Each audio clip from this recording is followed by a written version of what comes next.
Yo, yo, yo, melanated family. What's up, man? I'm happy to be back. I haven't actually recorded anything, family. I would say in about 5 or 6 days. I have like sciatica in my back. So shit, your brother was laid out, couldn't really work, in hella pain, off hella medication. But I'm back, ready to spit to the family. Have been dropping interviews though. If anybody isn't aware, here on the Melanated Convo, there is a podcast version of how I talk and what I do. That is the interview portion of what we do here. So if you check the YouTube channel for the Melanated Combo podcast every Friday, the interviews have still been coming.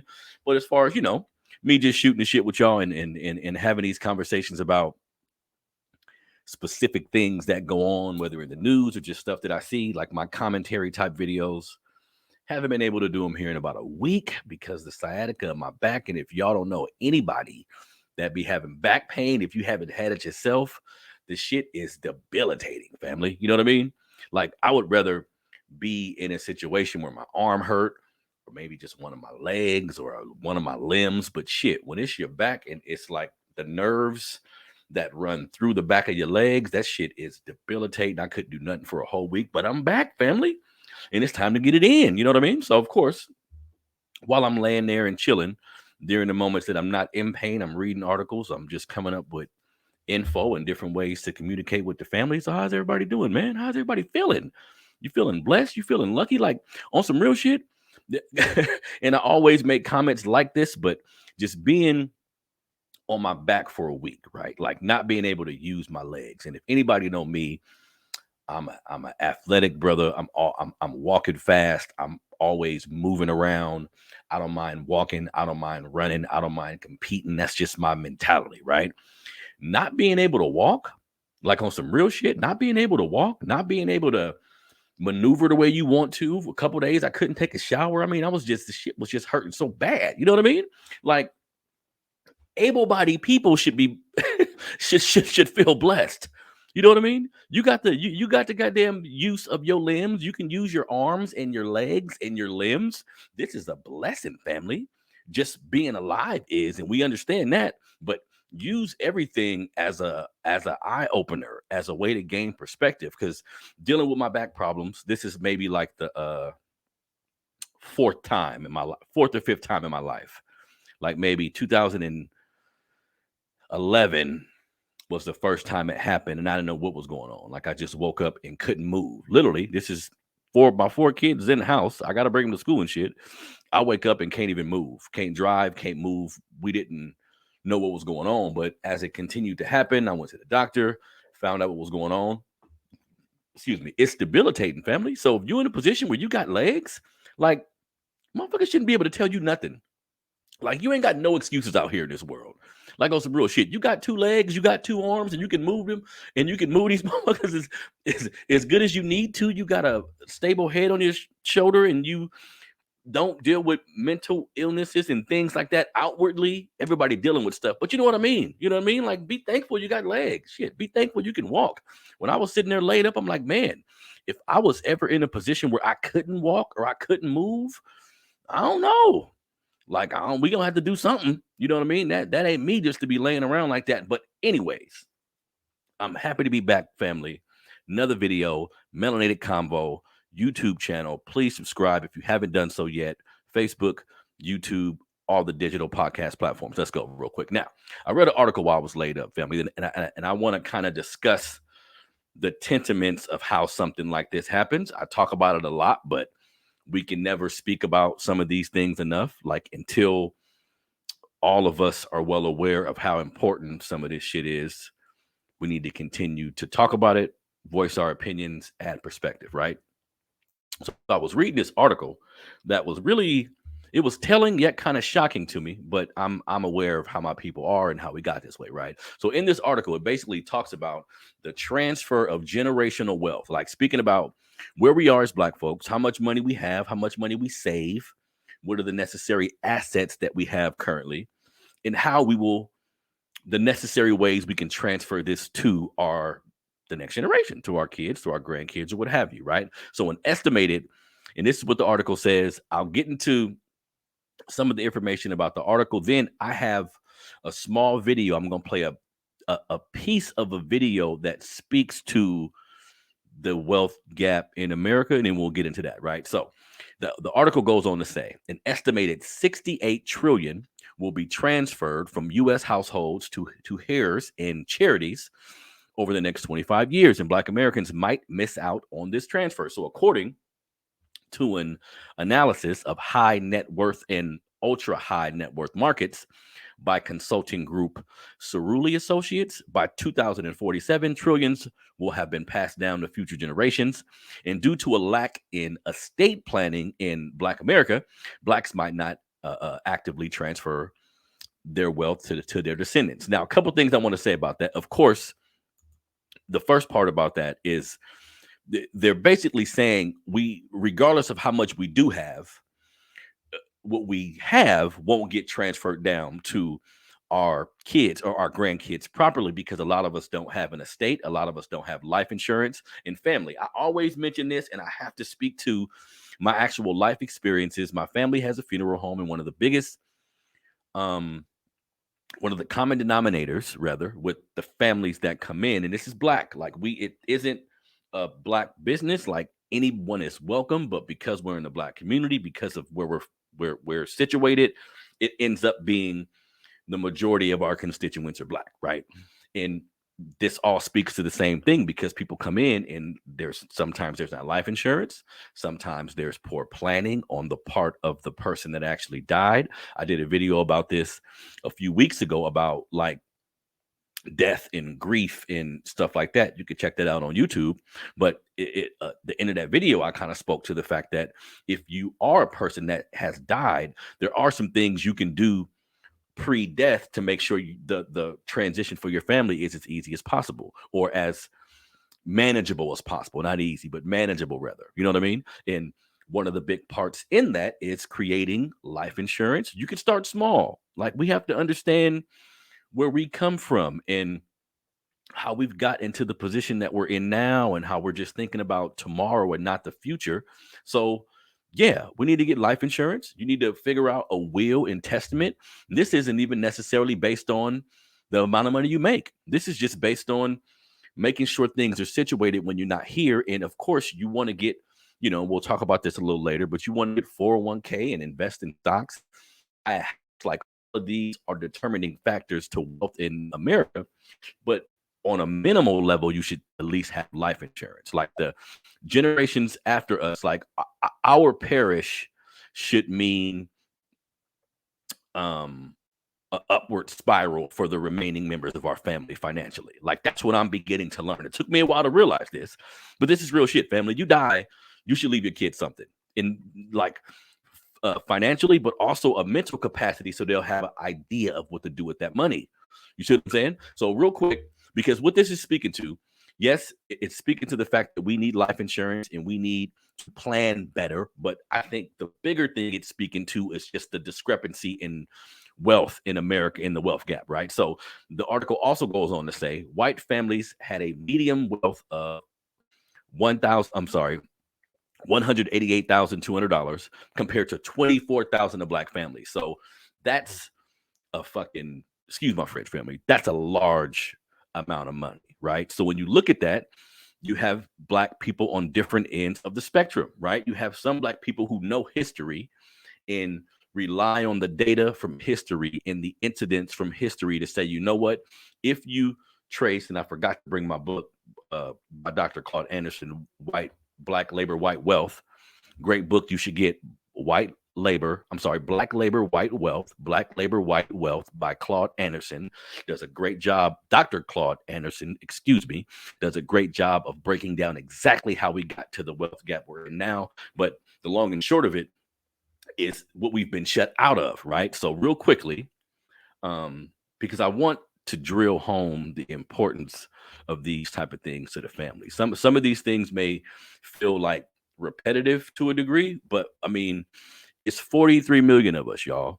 Until, in my opinion, 70-80% of us are doing things in a particular fashion, we'll continue to be in the position that we're in this country. You can look at politicians and you can look at outside forces and what should be done. Like, This is true. Reparations, programs for people of color, like there's a lot of things that can be done, but at the end of the day, there are things that we can do ourselves to kind of circumvent how things turn out for us and put ourselves in the best position possible, even with the outside forces available that can fuck shit up at any time. You know what I mean? So I'm gonna play a little bit of this video, then we're gonna talk about it, family. And this video is basically talking about how, how the racial wealth gap was created in this country. Give me 1 second, family. Let's get this thing popping.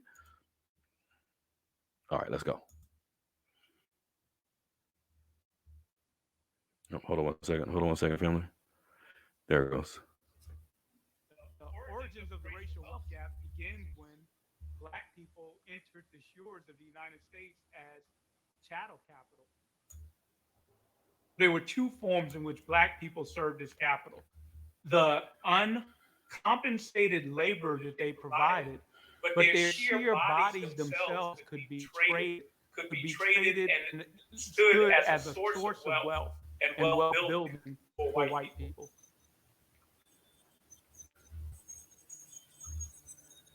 The enslavement of Black people in America is what made the U.S. economy grow into the powerhouse that it is today.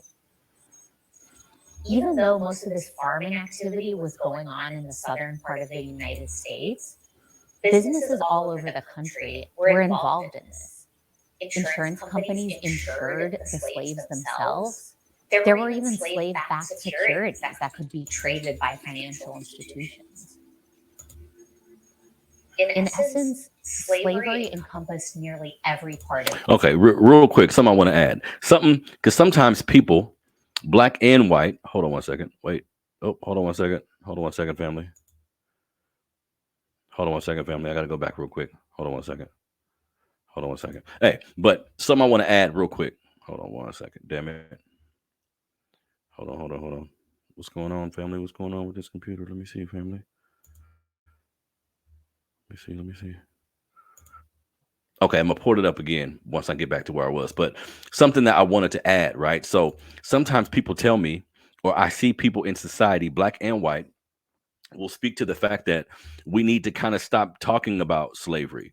Like we need to quit focusing on the slavery piece like it was such a long time ago, right? Yes, this was a long time ago, but family, understand, like they're saying here in this video, every system that we have in place today was kind of constructed through slavery. When we look at the banking system, when we look at the insurance systems, when we look at the railroad, when we look at the stock market, all of these industry was created through the money generated through slavery. You see what I'm saying?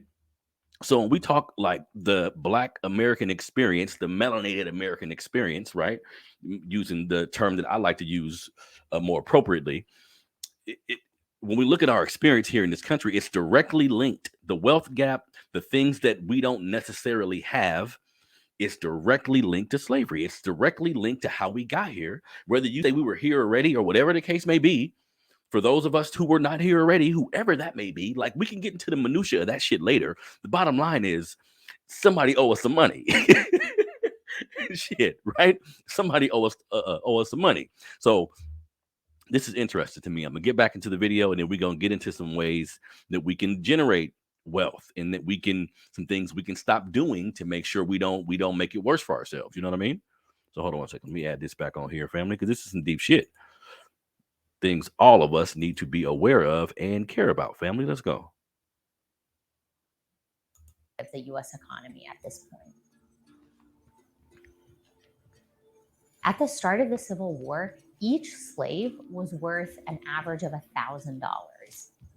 That came to $4 billion at that point because there were around 4 million slaves in the U.S. In today's money, that comes to $42 trillion. And $42 trillion is about double the size of the current. So $42 trillion, $42 trillion. And you saying you don't owe me no money? And you saying that if this would have been done correctly, if these funds would have been allocated correctly, we wouldn't be in a different position in this country. Like, look, dude, I am not making an excuse for personal accountability. I'm sick of people hitting me with this shit. You're making an excuse for black people. We need to be accountable. We need to pull ourselves up by our bootstraps. Stop all this stupid shit. If you're an adult and you can fucking read, stop being scared, man. It's okay to say I'm black and I've been victimized in this country. What?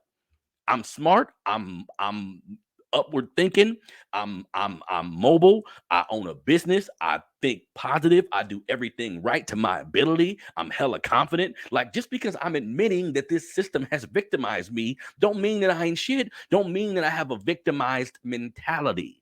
See, we're talking two different things. We all know people just in life, like fuck some black white shit, just in life who view themselves as a victim. Things happen, and opposed to assessing how they can address it, or opposed to assessing how they can fix something, they focus on the fact that they've been victimized by someone or by something, right? That's someone who has a victimhood mentality. That's not what I'm talking about. I'm confident enough and I'm smart enough when I look at everything going on in our country and how we've been treated to say, yes, at any moment, this system can victimize me, and it has been victimizing me systematically. That don't mean I can't thrive. That don't mean I can't attempt to be the best version of myself that I can. But we see that that's difficult when we look at the percentages of black millionaires and black billionaires and the percentages of us who are at like the upper echelon of financial status in this country. We see that it's difficult. This don't mean don't try.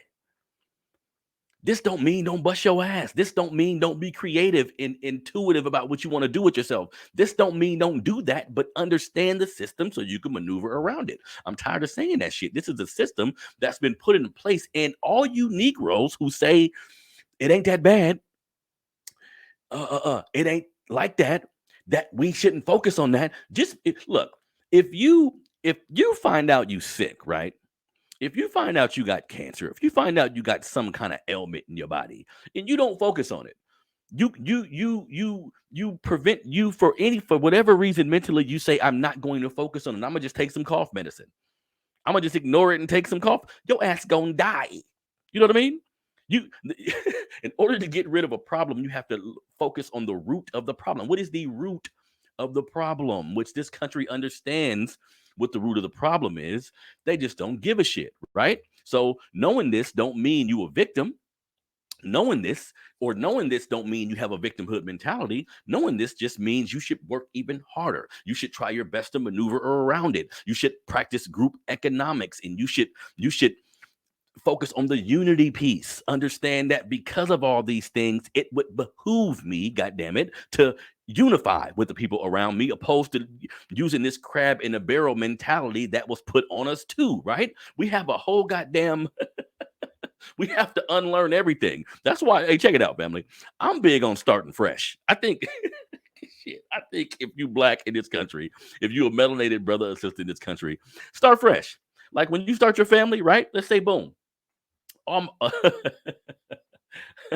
my men out there, right? You start your family, boom. You got your woman, you got your kid, y'all got your house, your apartment, y'all rocking out. However you gonna give it up. Start fresh. Get a piece of paper and say, okay, look, how are we gonna maneuver in our existence? Let's create our own rules. Are we going to celebrate how? I don't mean create your own rules like be unlawly and do whatever the fuck you want to do, like karma don't exist, like the universal laws don't exist. That's not what I'm saying. What I'm saying is you need to rethink everything traditionally that you've been handed down, from your religion to your practices, to your holidays, to your everything about the human experience in America. If you're black, you should examine it to determine if it actually fits you, right? Think about it. That's what everything, family. We all know all of these holidays are bullshit. So what are we doing? Like, what's the pressure to actually celebrate these holidays when we know they bullshit? You see what I'm saying? So you should sit down with your woman, with your man, and say, hey, look, man, what we going to celebrate? What we not going to celebrate? Who we going to pray to? You hear me? Who we going to pray to? Because anything you do research on, you'll find a crock of shit at the beginning. That goes for religion too. You see what I'm saying? I'm not I'm not tough on my Christian brothers and sisters, because whatever you use it, I'm at a peace with my religious family. You know what I mean? Like whatever you using to put yourself in a better place mentally, spiritually, to make you help people out more, to make you be a better version of you, do that shit. Now, if you fronting and you putting your religion in front of your actual practical and not being practical with it, because I know people who practice religion maybe on Sunday, but Monday they go back to being a goddamn devil. Like you ain't acting like God. You know what I mean? Anyways, but that's something we need to look at, family. So let's look at a little bit more of this video so we can kind of get an idea of how this racial wealth gap was created here in America, family, because it was created. Let's go. Hold on one second. I got to put this back on here. I'm happy to be back, man. I'm happy to be back. Happy to be back spitting with the family, but back feeling cool. You know what I mean? Hold on one second. All right, Oh, dogs.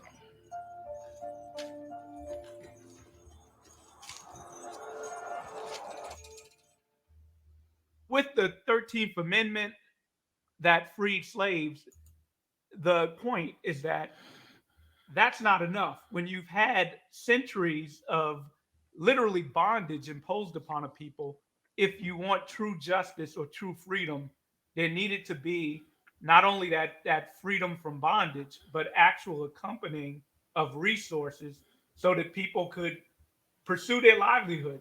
Expecting a people to thrive and flourish without compensation for all that unjust harm really just set up a system for oppression and a system that was unjust. Toward the end of the Civil War, General William Tecumseh Sherman made a promise to slaves that as soon as the war was over, they would be granted 40 acres of land and a mule. This idea of giving land had a dual purpose. People that supported it saw it as a way to both free the formerly enslaved from their old masters and as a way to dilute the power of these Southern landowners. But a few months later, President Abraham Lincoln was shot and killed. His vice president, Johnson, swiftly got rid of this promise. When Andrew Johnson vetoed the Freedmen's Bill, See, so think about how powerful that is. 40 acres in a mule. We've heard the term ad nauseum over the past 20, 30 years. Like, I get that. But think about that concept, right? We know real estate is one of the biggest indicators of wealth in this country. 40 acres. Think about if all of our grandparents, all of our great-great-grandparents had 40 acres. Think about that. Think about the difference in how we would be living now as far as where we would live. Like what the value of that property 40, 50, 100 fucking years later. Whenever we would have gotten that, late 1800s, I think. Think about the value of that property now. Think about how powerful that would make us, being a people that after going through everything we've been through, we're still the most idolized individuals in this country. We still create the culture in America. Don't get it fucked up. We still create the vibe. Like our melanin is the shit and everybody know it. Just imagine if we also had all the money. Not all, but if it was more evenly spread out, then I mean, come on, y'all. We understand what the differences would be. That's why it's important not to dwell on these things, but to get a great understanding of how we got here, family. You cannot undo the past until you learn. Like if you don't learn your past, you're going to repeat it. You see what I'm saying? said, look, this is a white man's government. So that was the impetus. But also use this idea that like the government doesn't give away land. This is capitalism. And the idea that this is a free market and laissez-faire was very much used to undercut claims of the 40 acres. While at the same time, the government is giving away free land out west through the Homestead Act. The Homestead So look, Act real quick, was a series this of is what I bills always say. meant to I'm encourage happy. settlement of the Let me see here. Hold on one American second. I'm happy they're mentioning this. When we look at initiatives like the Homestead Act that they're mentioning now, family, this was white reparations. I don't give a fuck what nobody say. This is white people getting a leg up in a society where people are being enslaved. Some of our Caucasian counterparts, their great grandparents was given discounts on homes. Basically, they was given a goddamn layup on land and ownership and interest rates and all these things that reverberate through their families still to this day. Like, you know what I mean?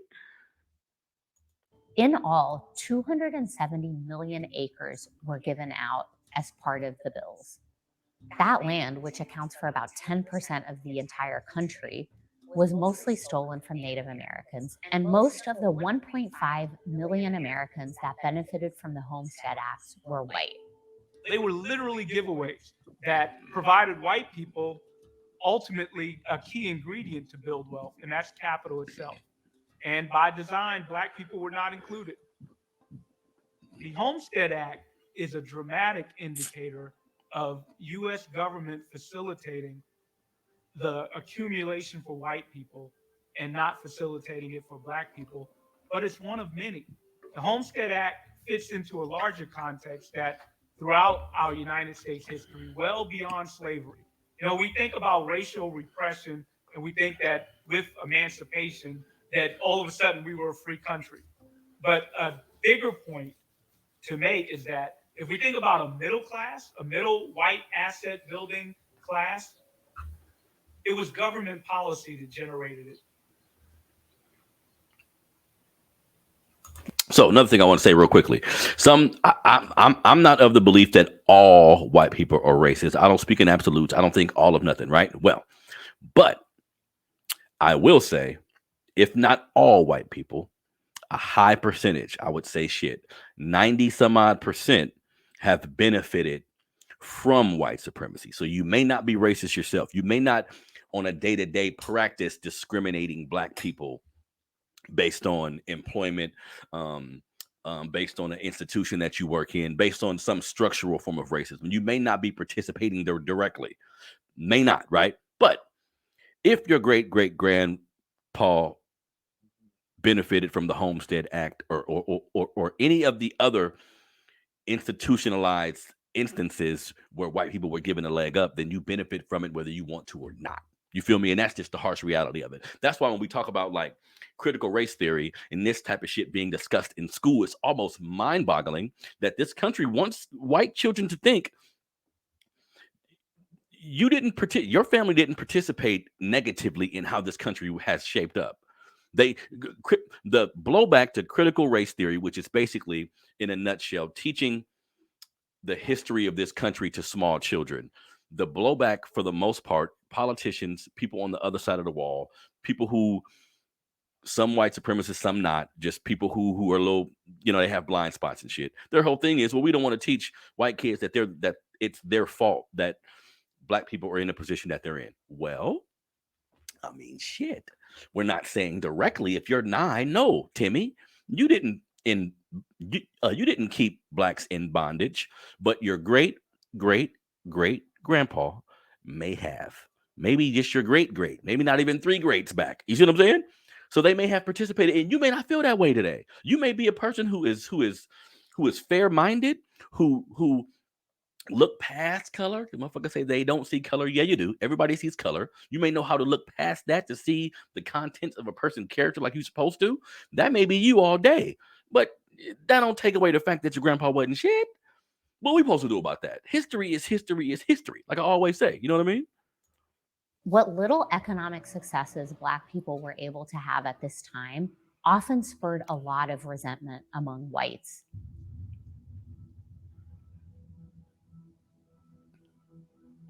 This led to thousands of lynchings of Black people and other violent attacks, sometimes on entire Black neighborhoods and communities.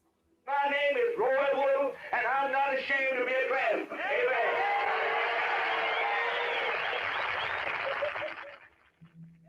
This was in the time of heavy Jim Crows, in the time of, rising Klan, and in the time where white supremacy was gaining this pseudo-scientific legitimacy.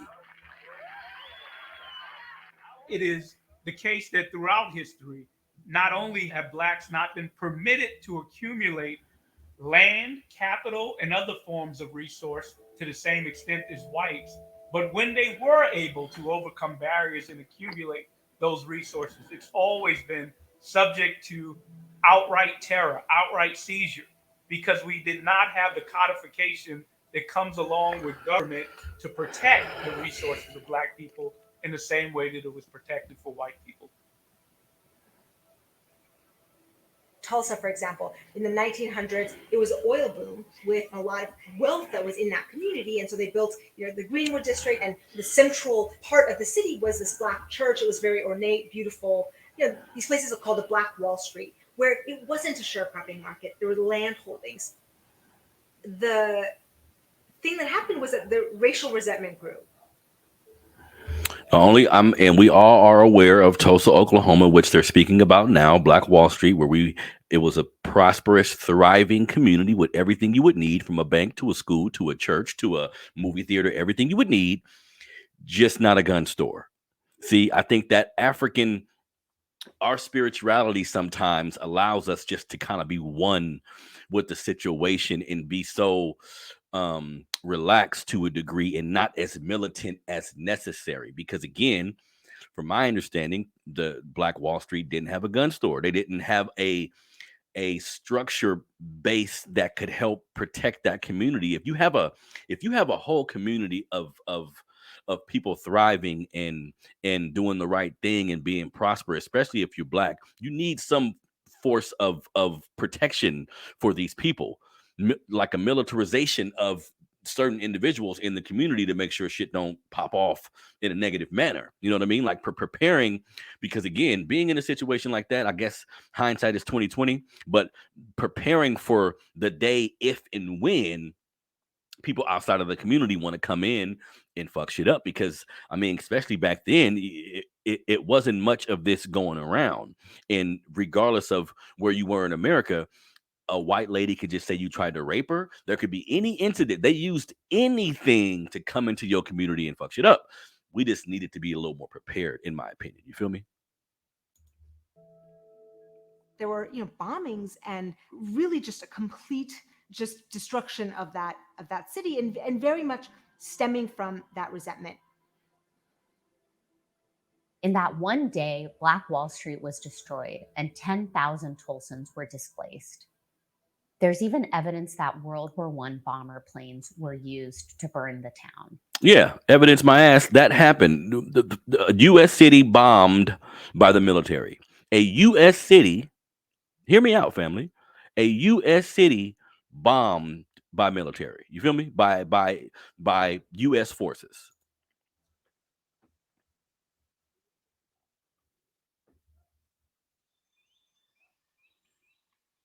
In Tulsa alone, the property damage amounts to about $200 million in today's money. The Tulsa Massacre was not an isolated incident. About 100 of these occurred between the end of the Civil War and the 1940s, destroying a substantial amount of Black wealth. On the one hand, those communities are clear examples of the ways in which Black people have demonstrated they can not only survive, but it can actually thrive. But on the other hand, we romanticize the past. We describe a nostalgia as if we had these kingdoms of gold, when in reality, it was never the case that Black people had wealth en masse. That said, left to our own druthers, the wealth gap is not going to be solved. Slavery itself created a multi-trillion-dollar wealth gap, and the period immediately following slavery didn't do anything to close it. And none of that includes the one thing that most people today can trace their wealth back to: home ownership. Mm-hmm. Following the Great Depression, Congress passed a series of laws to help the country recover from the economic crisis. Among them was the 1934 National Housing Act. This law, for the first time, made home ownership affordable to working class individuals. And that was a good thing, except for the fact that it intentionally excluded Black people. And mortgage companies did not lend to Black people. In fact, the federal government went the other way. Federal government, as well as local governments, they facilitated the process of excluding Black people from these products. And how did they do so? Neighborhoods were redlined. The government created maps that showed the level of risk by neighborhood. These had different colors, and the riskiest was outlined in red. This was very much a crude calculus, but sophisticated in a way that they actually had tons of maps across the country. And you would see the way that they mapped out a neighborhood, and they looked at the houses. Is it single family? Is it industrial? Is it farmland? What are the characteristics of the neighborhood? But the number one thing that they looked at is who lives there, right? So they would say, this is a Black neighborhood, red line. And naturally, what would develop? Slums. What would develop? Neighborhood degradation. When you have capital fleeing certain areas and capital being flooded into areas, the outcomes become obvious. And I actually did a video about this a few weeks ago, family. And again, some of these things may seem repetitive, but when people approach me and have conversations with me about why things are the way they are, and they completely exclude all of these examples from history, that's intellectually dishonest, family. If we were talking about, a few weeks ago, I was talking about the ghettos in America, and we were talking a lot about, rappers being killed in their own city, and rappers being killed, and how rap music is ruining the ghetto, and all these backwards ass articles I was reading, when in actuality, the ghetto is the rappers are a byproduct of these type of environments.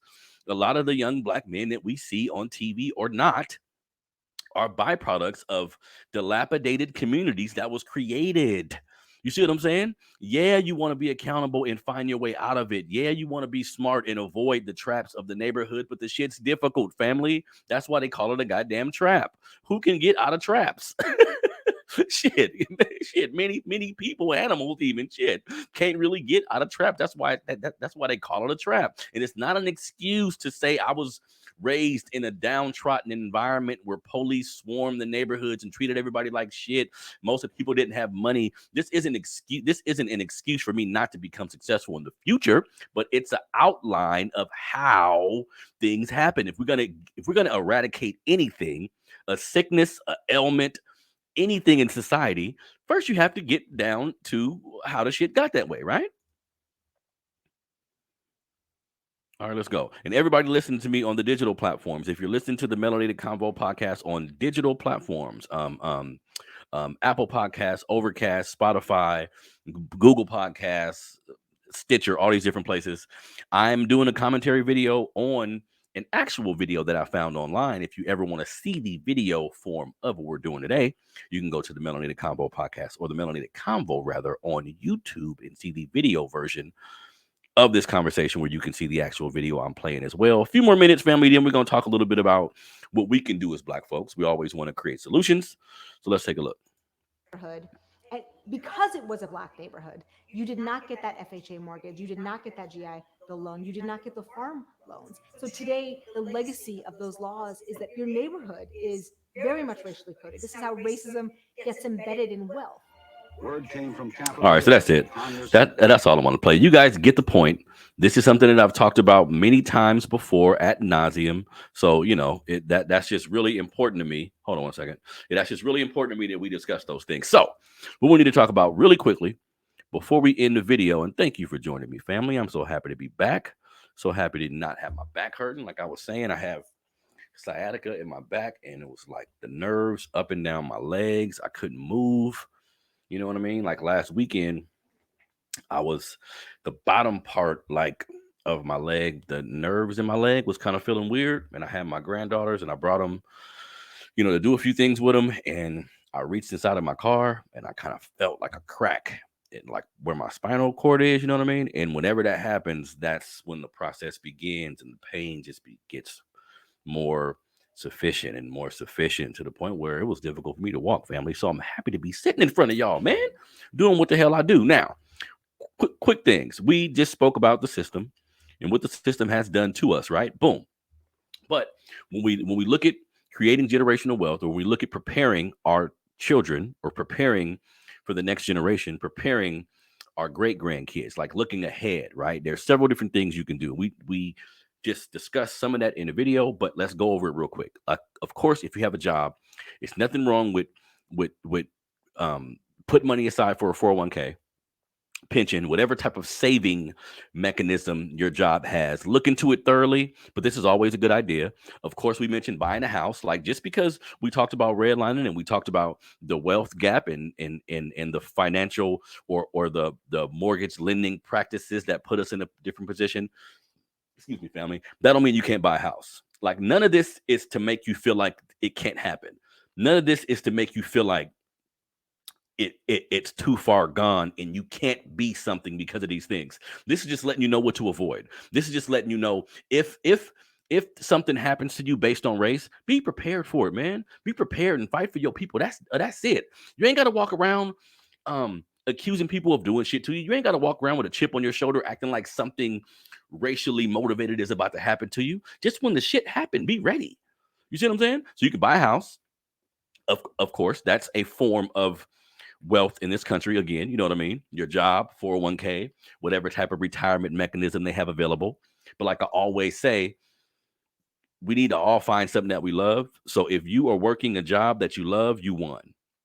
I don't think that happens enough in our country. If you're working a job, a 9 to 5, and you actually love your 9 to 5 and the money is sufficient and you're happy with it, good job. That shit is rare. Most of the time, as adults, we find ourselves in positions where we just need a job and we're doing whatever we need to make ends meet, right? That's cool too. Do that, but find yourself something like, so even like we all say, start a business, start a business, start a business. That shit's not easy. Like that ain't just something you jump up and do, but with hard work, with like gaining the proper knowledge, it's all possible. You see what I'm saying? You just have to, it has to be something that you love to do. It has to be something that if the money isn't coming, this is my opinion, family. If the money isn't coming, if it isn't generating anything financially, would you still do it? How motivated would you be to do said thing if there was no money coming in? So we have to be mindful of that. Like you should be doing something you love to do. And if you love to do it, then the money is going to eventually come because you're going to be consumed with it. That's a part of the process. You see what I'm saying? So this could be something you can do to help prepare your children or help prepare for the next generation. You start a business, small, medium, large, like invest your time, your resources, and your intellectual capacity into this thing. And I promise you it'll work. You know what I mean? With enough energy, with enough willpower, this shit's gonna work. You just gotta stay at it. You feel me? The level of consistency necessary to accomplish a lot of shit, most people just don't want to do it. Let's just be honest. You see what I'm saying? And that's black, white, red, don't matter your nationality or race. This is just human behavior to a degree. You know what I mean? So start a business, invest in the stock market yourself, right? If we look at how we spend money, which we always speak about the trillions of dollars that black people spend on a yearly basis, on a quarterly basis, whatever the case may be, this is true. Let's try circumventing some of these funds. So instead of, always buying your kids Jordans, instead of always spending money on materialistic shit, for your kid's birthday, buy them stock in Nike. Buy them. There's percentage stocks you can buy now. So if you can't afford one full stock, buy a smaller percentage and put money into it. What this is doing really is just showing your kids a different way, regardless of how productive or how lucrative that becomes immediately. Really, it's just a train of thought. It's just training your children to say, okay, let me use money as a tool opposed to just being a goddamn consumer. You know what I mean? So you can invest in the stock market. And like we just said, buying a home, because it ain't like hella white families is just smarter and they didn't figure out a way to maneuver in the system and they worked harder and pull themselves up by their bootstraps and all this bullshit. This isn't necessarily the case. They were given a leg up based on information we just seen, and a lot of it is just home ownership. They got a house that increases in value. The grandfather left it to his son. The son leave it to his son. This is just accumulating wealth in families. You know what I mean? They take that money from the home. If someone down the line is smart, they refinance, get the money out, start a business, do something productive. Sometime down the line, somebody in the family may do something smart like that. If not, it's still a beautiful situation for the family. You know what I mean? And like we just said, slavery created the banking system, the railroad system, the stock market, everything around. So at the end of the day, cut us our goddamn check too. You know what I mean? We're talking about the things we can do to help build wealth, but let's not negate the fact that this country fucking owes us. I'm never gonna come off of that. And we like what we experience sometimes is just human to a degree, like teenage pregnancy, family members on drugs, like not having money and all this type of shit. Other races of people deal with the same thing too. They just don't have the added pressure of the system helping them in those endeavors. You know what I mean? It makes it a little more fucked up when you live in a dilapidated community and the Powers that be want you to be that way. The powers that be orchestrated your demise to a degree. That makes it a little more different when you have a bigger enemy at play.